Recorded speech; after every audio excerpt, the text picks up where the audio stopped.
Alhamdulillahi Rabbil Alamin wa bihi nasta'in ala umuri dunya waddin wassalatu wassalamu ala asrafil anbiya'i wal mursalin wa ala alihi wa sahbihi ajma'in asyhadu an la ilaha illallah wa asyhadu anna Muhammadar Rasulullah Rabbi shrah li sadri wa yassir li amri wa hlul 'uqdatam min lisani yafqahu qawli. Sallallahu Pertama yang saya hormati Ketua Yayasan Pendidikan Islam Al-Ansori, yang saya hormati Ketua Koordinator Yayasan Pendidikan Al-Ansori, yang saya hormati Ketua DKM Masjid Al-Ansori, yang saya hormati Ketua Majelis Ta'lim di Masjid Al-Ansori, ibu-ibu jamaah Majelis Ta'lim Al-Ansori yang mudah-mudahan kita berada di sini selalu mendapatkan ridho dari Allah Subhanahu wa Ta'ala. Dan semoga keikhlasan kita di sini menjadi bekal, menjadi pemberi atau menjadi apa ya supaya nanti kita dapat syafaatnya baginda nanti bisa kita Muhammad sallallahu alaihi wasallam. Sebelumnya saya mohon maaf dan terima kasih sebenarnya saya minta izin untuk ganti kawan saya Ustaz Faisal Ansori. Saya mohon izin nanti yang saya sampaikan mungkin sangat jauh dari apa yang beliau sampaikan. Ya, kalau tidak sesuai harapan dan keinginan saya mohon berubah itu maaf yang seluas-luasnya. Nah, yang kedua, saya mungkin nggak bisa lama-lama karena baru kemarin dikabarin ternyata SMK ada rapat jam 10, terus baru dapat tadi kabar dari SMP ada rapat juga jam 9. Jadi saya mau nggak mau nanti pengen ke SMP dulu jam setengah 9 baru ke SMK jam 10 gitu. Jadi mohon maaf nanti saya bisa lama jadinya.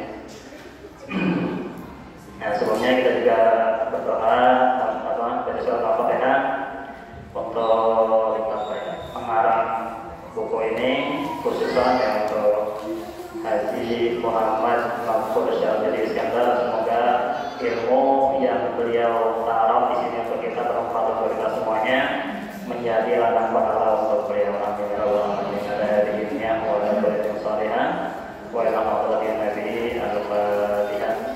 A'udzu billahi minasy syaithanir rajim. Bismillahirrahmanirrahim. Alhamdulillahi rabbil alamin. Ar-rahmanir rahim. Maliki yaumiddin. Iyyaka na'budu wa iyyaka nasta'in. Ihdinas siratal mustaqim. Siratal ladzina an'amta 'alaihim ghairil maghdubi 'alaihim waladdallin. Bismillah, kita masuk ke materi kita. Kemarin saya dikasih tahu sama Ustaz Faisal, Haji Faisal, kita udah sampai di halaman 20 ya. Halaman 20 tentang kerugian orang yang sombong dan bodoh. Itu temanya. Nah, karena emang saya dikasih tahu gitu, jadi yang materi yang saya baca ya itu aja.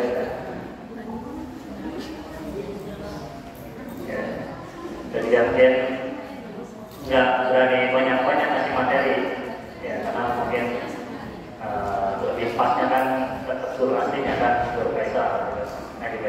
Paling saya cuma satu bagian aja ya. Bismillahirrahmanirrahim. Inna tawadhu'a min khisalil muttaqi wa bihi taqiyyu ilal ma'ali yattaqi. Qala al-mu'allif Inna tawadhu'a min khisalil muttaqin wa bihi taqiyyu ilal ma'ali yartaqi.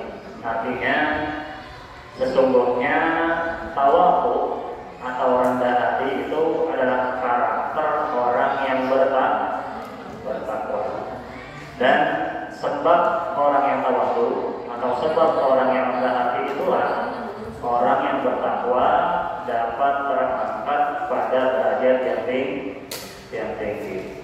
Nah, kita yakin banyak dari kita, insya Allah kita semua memiliki iman. Kita memiliki iman, kita memiliki takwa kepada Allah Subhanahu wa Ta'ala. Apa itu takwa itu? Menjalankan segala perintah Allah dan menjauhi segala larangannya. Nah, tapi takwa tanpa takwa tanpa didampingi dengan tawadhu, maka akan stuck di situ-situ aja. Kita setiap hari buat baik, kita setiap hari sholat, kita setiap hari ngaji umpamanya. Tapi tawadhunya kurang, tawadhunya bahkan nggak ada, maka kita sebagai umat Islam untuk mendapatkan kasih sayang Allah itu, atau mungkin lebih parahnya lagi untuk mendapatkan yaitu dalam ilmu agama kita stuck di situ aja. Ya, nggak ada peningkatan, gitu. nggak ada derajat keimanan yang naik, bisa nggak ada takwanya ini segitu aja, agak naik. Bahkan naudzubillah bisa turun. Sekarang kita masuk ke dalam tawadhu. Apa itu tawadhu? Apa itu tawadhu itu? Tawadhu kalau dalam segi bahasanya, ya artinya rendah hati, rendah diri. Nah, itu namanya tawadhu. Tapi dari segi istilah, banyak ulama mendefinisikan tentang tawadhu, dan salah satunya adalah bahwa tawadhu itu melihat diri kita sendiri, ya, melihat diri kita sendiri lebih rendah dari orang lain. Nah, itu adalah hakikat tawadhu atau istilah tawadhu dalam Islam itu kayak gitu. Ya, jadi tawadhu itu melihat diri sendiri itu lebih rendah dari orang lain. Nah, ayat atau dalil-dalil tentang tawadhu saya alhamdulillah udah nyari beberapa di Al-Quran.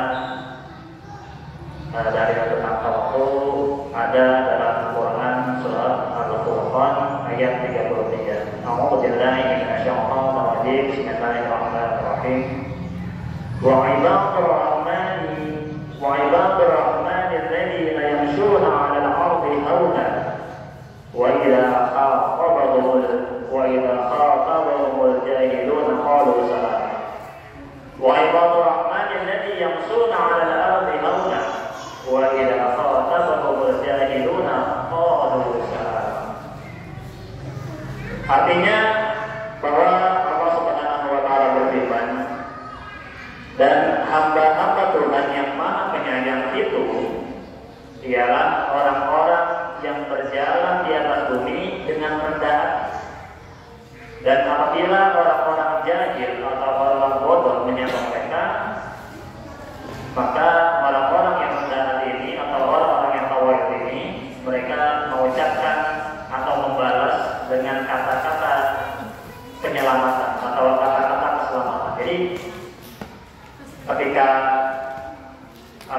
orang tawadhu itu lagi jalan, terus ada orang bodoh ngatain apa aja yang buruk-buruk, dia nggak marah, dia nggak marah, nggak kesel, malah dia membalasnya dengan semoga kamu dapat hidayah, semoga kamu selamat, semoga masalah hidup kamu semua terselesaikan.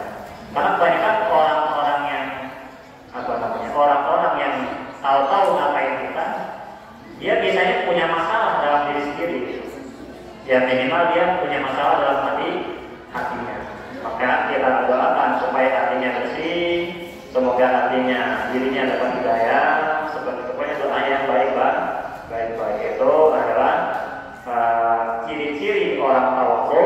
yang dikatakan atau yang Allah firmankan di dalam Al-Quran. Nah, kemudian dalam hadis, di hadis ada beberapa hadis yang menyebutkan tentang tawadhu. Salah satunya adalah hadis yang berbunyi kalau Rasulullah SAW, "Man tawadha'a lillahi rafa'ahu Allah." Man tawadha'a lillahi rafa'ahu Allah. Barang siapa yang rendah diri atau tawadhu karena Allah, ya, karena Allah, rafa'ahu Allah, maka Allah akan mengangkat derajatnya. Ya. Man tawadha'a lillahi rafa'ahu Allah. Barang siapa atau siapa yang tawadhu karena Allah, maka Allah akan mengangkatnya. Kemudian ada lagi hadis qudsi. Ibu tahu hadis qudsi kan? Hadis qudsi adalah hadis yang kalimatnya dari Allah, tapi pelafalannya dari Rasulullah. Maksudnya itu dari Allah, tapi Rasulullah yang mengucapkan, sehingga dia tidak ada di Al-Quran, tapi maksudnya hadis Nabi. Nah, qala Allah Ta'ala fi hadis al-qudsi, "Man tawadha'a li hakadha," sambil ngasih gerakan. "Man tawadha'a li hakadha," ini turun tangannya. "Man tawadha'a li hakadha farafa'tuhu," kata Allah. Siapa yang bertawadhu kata aku, yang rendah hati kata aku, farafa'tuhu, maka aku akan mengangkat derajatnya, gitu. Pakai gerakan. Maksudnya dari Allah, Nabi yang mengucapkan sambil Nabi menggerakkan tangannya seperti itu. Nah, tawadhu ini lawannya apa berarti? Apa lawannya tawadhu? Sombong. Nah, karena dia lawannya tawadhu, berarti jauh atau dekat? Kira-kira jauh atau dekat perbedaannya? Bisa jauh, bisa dekat, bahkan bisa tipis banget bedanya antara tawadhu dengan sombong. Nah, sombong itu apa? Sombong itu ada ulama mengatakan bahwa al-kibru batarul haq. Al-kibru batarul haq wa ghibtun nas. Sombong itu adalah tandanya menolak kebenaran,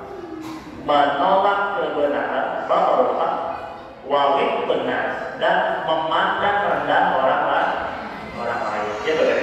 Kalau tawadhu tadi memandang diri sendiri lebih rendah dari orang lain, sementara sombong atau al-kibru itu memandang orang lain lebih rendah dari dirinya. Itu kebaliknya. Ya, dan dia juga menolak kebenaran. Jadi apa namanya? Kita ya naudzubillah ya, biasanya kita kalau periksa ke dokter, terus dokter bilang kayak gini, harus kayak gini, harus kayak gitu, harus beli obat ini, harus beli obat itu.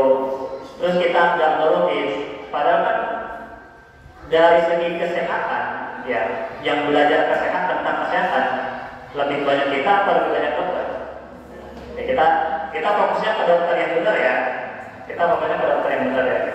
Nah, dari segi belajar kesehatan banyakkan dokter pasti kan. Jadi intinya dia lebih ahli dari kita. Si dokter itu makanya ketika ada dokter yang bilang kamu harus begini, nggak boleh makan ini, nanti harus minum obat ini, maka itu harus kita turutin karena udah alamiahnya kayak gitu. Nah, ketika kita nggak nurutin, itu bisa saja kita dibilang atau disebut sebagai orang sombong. Karena apa? Ya kita kan nggak tahu apa itu memang Allah udah nakdirin kita akan sembuh melalui dokter, tapi kita ternyata Allah kita nggak tahu seperti itu. Nah, dari tawadhu ini ada hadis lain yang tentang sombong, bahwa Rasulullah SAW bersabda, la yadkhulul jannata man kana fi qalbihi mithqala dzarratin min kibrin. Ya. La yadkhulul jannata man kana fi qalbihi mithqala dzarratin min kibrin. Tidak akan masuk surga orang yang di dalam hatinya ini ada kesombongan walaupun sedikit. Nauzubillah subhanallah. Nauzubillah, makanya kita di Indonesia ini kita terkenal dengan yang namanya yang ilmu padi ilmu padi. Ketika kita makin belajar, insya Allah ilmu kita makin banyak, maka kita harusnya makin tawadhu, makin merendah. Seperti itu harusnya alamiahnya seperti ini. Seperti itu, orang yang makin tinggi ilmunya, makin tinggi sekolahnya, maka seyogianya dia harus semakin merendah. Karena apa? Karena orang yang benar-benar belajar, ya, mereka akan merasakan hatinya itu makin kosong. Maksudnya makin kosong, ternyata makin dia belajar, makin banyak aja, makin banyak ilmu yang dia belum tahu. Allah itu ilmunya tuh ternyata luas banget, makanya dia harus semakin terus. Dan itu tidak bisa didapat kecuali orang yang belajar. Ya. Orang yang tidak belajar mana tahu tentang luasnya ilmu Allah, karena yang dia punya cuma segitu-segitu aja, itu nggak ada peningkatan. Makanya sekali lagi, ketika kita belajar, ketika kita makin tinggi strata pendidikannya, maka udah seyogianya kita semakin menentu. Nah, untuk ketika kita berdebat kepada orang yang mungkin stratanya pendidikan yang mungkin tidak seperti kita, maka ya seyogianya kita, kalau emang dia nggak mau ngalah, dan buatnya emang udah kayak gitu, ilmu yang dia dapat ya kayak gitu. Kita yang lebih tahu, kita harus lebih rendah. Nggak bisa kita ngebilangin yang kita tahu dengan nada yang tinggi juga, kan nggak bisa. Ini kita harus pelanin suara kita biar benar-benar insya Allah masuk ke ya biar nanti. Nah, ada beberapa cerita tentang kisah tentang tawadhu ini. Pertama, dikisahkan oleh waktu itu seorang tabi'in, seseorang yang bisa dibilang paling terkenal, tabi'in paling terkenal, yaitu Syekh Hasan Al-Bisri. Ya, waktu itu di situ berkumpul para ulama besar.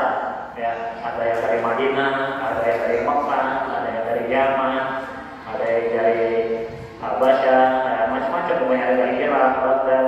Mereka berkumpul semuanya. Masuk pembahasan tentang tawadhu. Ya. Mereka berbicara tentang istilah tawadhu. Apa itu tawadhu? Akhirnya mereka semua mengungkapkan tawadhu itu satu-satu. Mereka tawadhu itu kayak gini, tawadhu itu kayak gini. Akhirnya tibalah giliran siapa? Syekh Hasan Al-Bisri. Dia berkata bahwa tawadhu itu jangan pernah kau lihat seorang muslim, siapapun orang muslim di depanmu, kecuali kau pastikan dan katakan dalam dirimu bahwa orang muslim ini lebih baik dari saya. Ya. Jadi tawadhu itu menurut Imam Hasan Bisri, kita jangan pernah melihat orang di depan kita itu atau dalam diri kita ini lebih tinggi dari orang yang di depan kita. Kenapa? Kalau orang yang di depan kita ini lebih tua dari umurnya dari kita, maka pastikan dalam hati kita bahwa dia lebih mengenal Islam lebih lama dari saya. Maka pasti pahalanya lebih banyak daripada saya. Terus beliau lanjutkan lagi, kalau orang yang di depan saya atau yang saya lihat adalah lebih muda dari saya, dalam hidup bahwa dia itu hidupnya lebih sedikit dari saya, atau saya itu lebih lama dari dia, maka pastikan dalam dirimu bahwa dia dosanya lebih sedikit dari saya. Nah itu menurut Tawadhu, menurut Imam Hasan al-Basri. Nah, kemudian ada cerita lagi, ya, ada seorang ulama mendidik anaknya yang juga calon ulama. Anaknya ini baru umur belasan tahun, dia minta izin sama bapaknya. Pak, ayah, gitu. Kalau bahasa kita Betawi, deh, saya mau dakwah, boleh nggak? Karena dia emang didikannya kan udah didikan dakwah ulama gitu. Makanya dia dalam hatinya udah pengen berdakwah. Padahal umurnya masih SMP, SMK gitu, masih belasan tahun. Ya, deh, mau dakwah, mau hijrah kemana gitu, pengen ngajar gitu. Boleh nggak? Kata babenya, nggak boleh, nanti aja.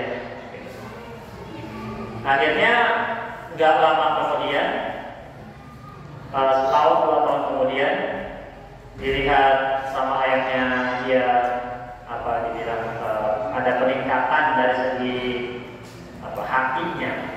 Dia dipanggil sama bapaknya. Gimana kamu? Udah mau dakwah belum? Mau Ben? Ya udah. Kamu keluar, terserah kamu mau ke pasar, mau kemana, cari orang yang lebih rendah daripada kamu. Kalau yang mau, bawa ke sini. Itu pendapat ya. Akhirnya si calon ulama ini dia keliling-keliling ke sekolah, ke masjid, dia ke masjid. Ternyata di depan masjid dia melihat orang yang main di masjid, dia pasti orang ibadah semua kan.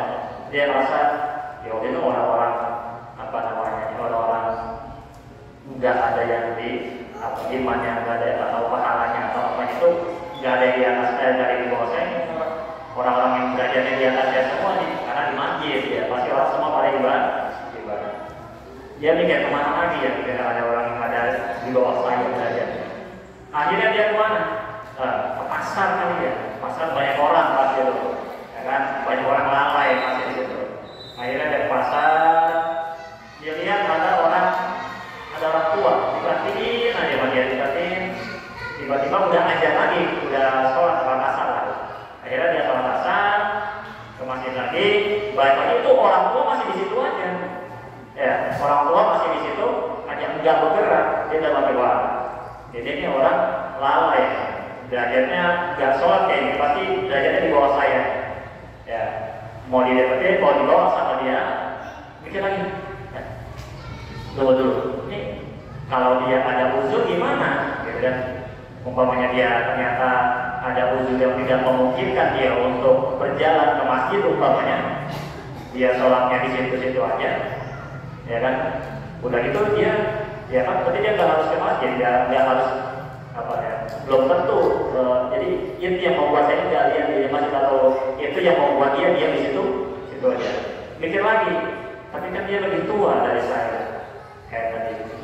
Belum tentu dosa saya lebih sedikit dari dia, pahala dia, dan pastinya pahalanya lebih banyak dari saya karena umurnya udah jauh di atas saya.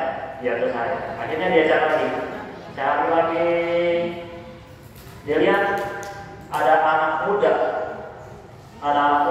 lagi main aja, bocah kecil main. Nah ini bocah kecil nih, ini otaknya masih pikirannya masih main aja nih, nggak ada ibadahnya gitu kan. Sementara dia dari kecil didikannya udah ibadah gitu. Jangan main jadi. Akhirnya dibawa, dia deketin lagi. Pas sudah mau dibawa, dia pikir lagi, tapi dia hidupnya masih lebih rendah dari saya, umurnya masih dekat dari saya. Pasti dosanya juga karena dia masih kecil, pasti dosanya juga masih sedikit, gitu kan. Intinya belajarnya masih belum di bawah saya, gitu. Akhirnya dia keliling pasar, hampir semua banyak itu dilihatin sampai dia saya malam, sampai malam jam 9 jam 10 dia putus asa ya, untuk mencari ya, nyari orang yang lebih rendah dari dia. Akhirnya dia ketemu apa? Dia ketemu anjing ya. Dia ketemu anjing ya. Dia mikir, wah ini si hewan ini nih, udah pasti derajatnya di bawah saya nih, udah pasti kan derajatnya di bawah saya. Akhirnya karena emang anjingnya Arab, dia pengen cuma cerita aja gitu ke bapaknya kalau ada orang yang lebih rendah dari dia, ada sesuatu yang lebih rendah dari dia.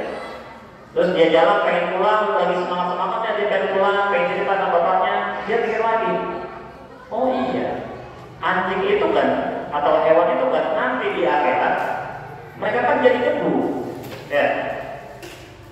Nanti binatang, anjing semua di akhirat jadi debu. Sementara saya di akhirat saya diapain? Dihisab, ya, dikasih pembalasan, apa namanya? Kalau saya banyak dosanya, saya pasti masuk neraka. Kita pikir lagi akhirnya sambil lesu, sambil rusuh, dia balik ke bapaknya, bilang, Ben, nggak nemu Ben, nggak ada yang lebih rendah dari saya. Terus apa kata bapaknya? Ya udah, kamu udah pantas untuk berdakwah, gitu kata bapaknya. Ya, ngetesnya tuh orang dulu kayak gitu, salah satunya sekarang salah satu untuk ngetes anak ini hatinya udah bener belum, udah bersih belum kayak gitu. Tes ketawaduannya itu udah mantap belum. Nah, toh orang ulama-ulama kayak gitu dulu, pas kecilnya didikannya udah seperti itu, makanya nggak aneh kalau orang-orang ulama dulu ya apa ya bukunya banyak, apa namanya, keren-keren maksudnya masih walaupun mereka udah ada, tapi apa yang mereka bawa itu masih ada sampai sekarang, dari bukunya, dari kisah-kisahnya, dari apa cerita-cerita baiknya, semuanya masih sampai ke telinga kita, bahkan masih kita sampaikan ke orang-orang yang setelah kita seperti itu. Nah, dan terakhir ya tentunya kalau bicara tentang tawadhu, yang paling cocok kita lihat atau kita jadi pelajaran adalah siapa? Ya Nabi Muhammad sendiri, ya udah ya. Kayak jadi Nabi Muhammad sendiri kita paling cocok atau paling pas untuk belajar ilmu apapun itu, salah satunya tentang tawadhu. Apa tawadhunya Nabi Muhammad? Nah, tawadhunya Nabi Muhammad. Kita pernah dengar bahwa Nabi Muhammad saking tawadhunya, sandalnya rusak dibenerin sendiri, ya kan? Bajunya rusak dijahit sendiri, ada piring kotor dicuci, walaupun ada istrinya, tanpa sama istrinya pakai dicuci, bajunya kotor dijahit dicuci. Hidup diri saya gitu kan. Ya, kayak gitu. Bahkan ada sampah di depan rumahnya dipungutin sendiri sama Nabi Muhammad, itu saking tawadhunya Nabi Muhammad, saking sempurnanya Nabi Muhammad. Nah, ada sebuah kisah. Ada seorang budak. Ya, dari zaman dulu masih ada budak ya, Bu ya. Alhamdulillah sekarang udah enggak. Alhamdulillah sekarang udah enggak. Budak itu derajatnya di mana sih? Nah, derajat budak itu di mana? Rendah. Saking rendahnya budak itu, dia dimiliki sama orang lain. Hidupnya untuk orang lain. Ya. Jangan lihat kalau budak sekarang membantu, bukan. Beda. Kalau membantu mah dibayar. Ya, orang kerja di rumah kita cuci piring makanya dibayar. Kalau budak nggak dibayar, cuma dikasih makan doang. Itu budak. Saking rendahnya derajat. Ada seorang budak, ya, dia disuruh sama majikannya dikasih uang untuk belanja. Ya, seorang budak, cewek, perempuan. Akhirnya dia jalan belanja, di tengah jalan dia lupa uang dia tuh kemana, hilang. Ya.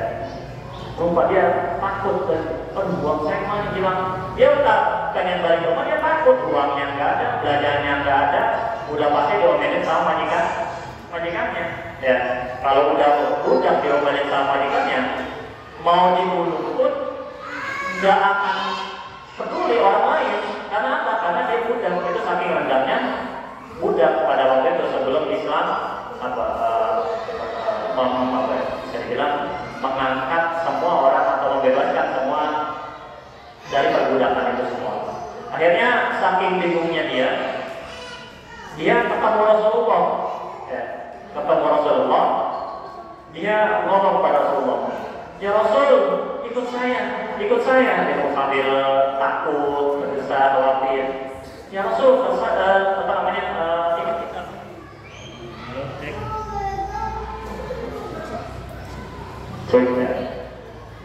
Ya Rasul, ikut saya. Bayangin, Rasul yang derajatnya setinggi itu, nggak ada orang yang derajatnya lebih tinggi dari Rasul. Ya, diminta atau ya dia diminta tolong ikutin seseorang yang dulu itu derajatnya rendah banget. Tapi apa kata Rasul? Ada apa? Ya udah saya ikutin. Itu Rasul kayak gitu. Ya saking tawadhu'nya dia diikutin cerita. Dia cerita, ya Rasul, saya tadi disuruh beli ini sama tuan saya, tapi uangnya hilang. Saya takut mau pulang ke rumah. Tolong ikut saya ke rumah majikan saya. Tolong sampaikan tolong minta maaf ke majikan saya. Yang salah budaknya, yang suruh minta maaf ya Rasul. Ya, kalau kita mungkin zaman sekarang pun musma'ul yang gak masuk akal gitu ya. Tapi itu sekali lagi ini Rasul, saking paduannya Rasul ya udah diikutin jalan ke rumahnya, sampai di rumahnya ditungguin tuh sama si majikannya.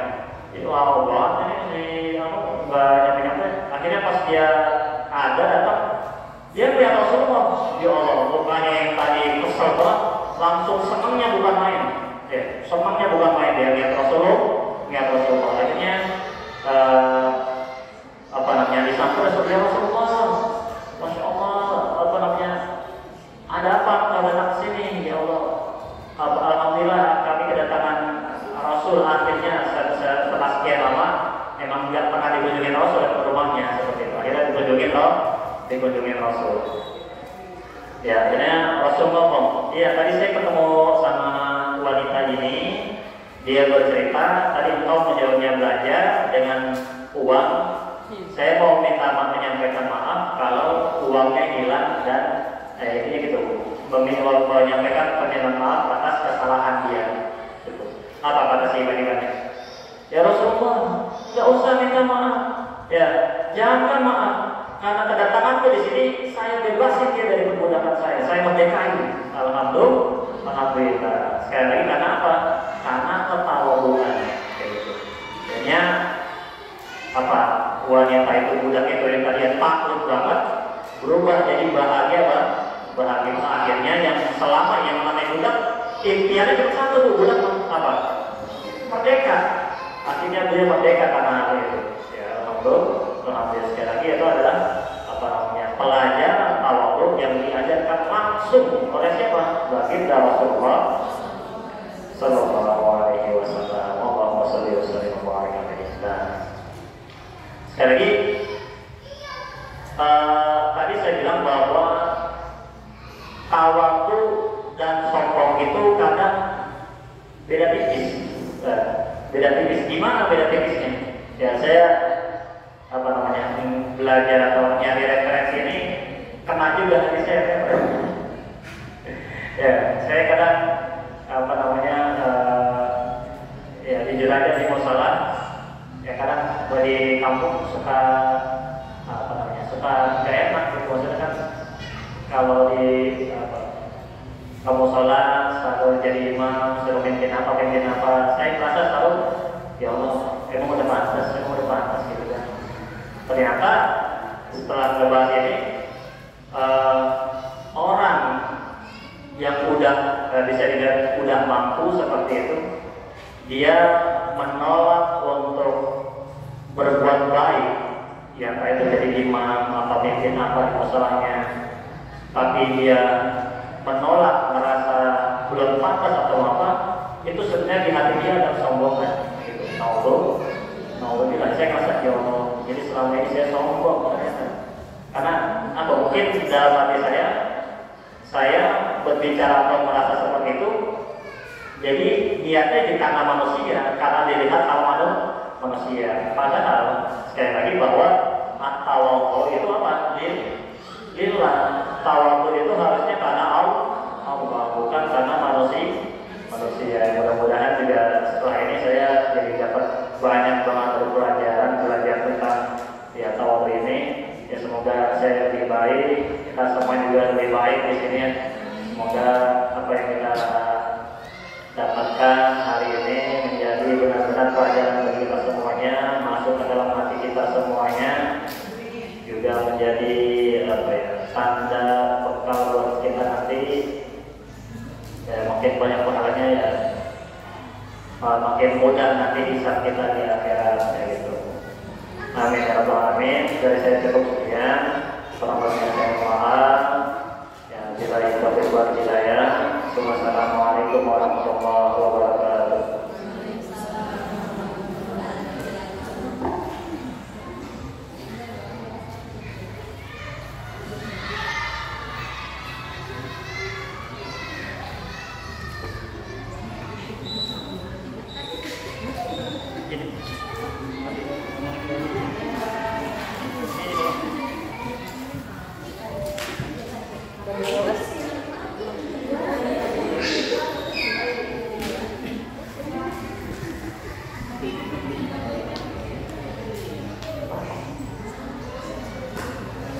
Alhamdulillahirrahmanirrahim.